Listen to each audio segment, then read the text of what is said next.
House Budget Committee, Texas Republican Congressman Jodey Arrington joins us now. Congressman, welcome. I mean, $500 billion a year. Can we afford this? Well, we're borrowing 100,000 a second, $8 billion a day. We're borrowing $2 trillion a year just to fund this federal government that continues to grow and encroach on the lives of the American people. So, no, we can't afford it. We are off the rails. The national debt is unsustainable. This administration's added $7 trillion to the national debt, and we're spending hundreds of billions of dollars for this border crisis. Look, the social cost of public safety, security, the humanitarian cost is unprecedented. And but as a fiduciary, the taxpayers, we want to highlight what it's costing the American taxpayer at every level, local, state, and federal government. And by the way, it breaks down to about $9,000 per illegal immigrant in this country.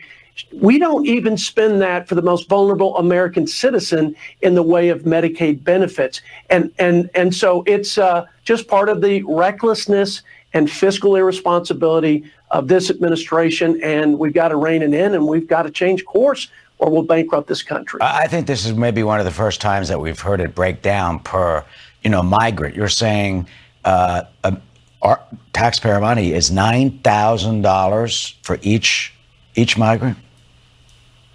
That's correct. 9,000. We spent a little over 6,000 for Medicaid beneficiaries. These are the most vulnerable, the poorest, sickest Americans. And so we are paying through the nose for illegal immigration at all levels. By the way, the state and federal, the state and local governments bear the greatest burden, and they can't borrow from China. So they either have to offset it by cutting services to their citizens, or they have to get back into the pocketbooks of their citizens of their state. It's untenable for them. It's education at about $70 billion across the country at the state level. It's $90 billion for additional police cost. We'll have a guy from McKinney County at our hearing. This is a rural county, 3,200 people. Their criminal cases that they have to adjudicate every year has gone from 134 before Biden took office to now 15,000 criminal cases. That's $10 million.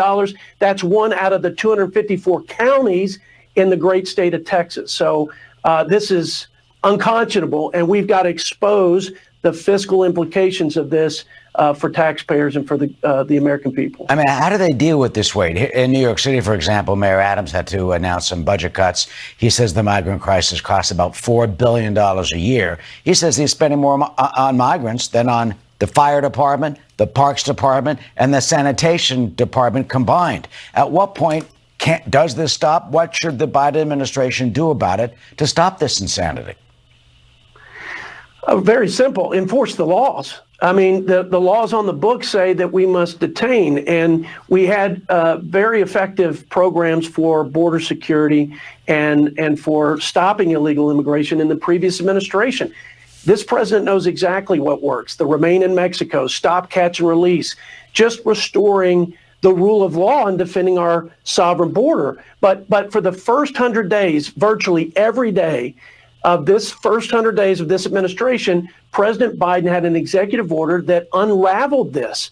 So that's why we have a deluge of people, crime, criminals, drugs, record migrant deaths, record number of people on the terrorist watch list.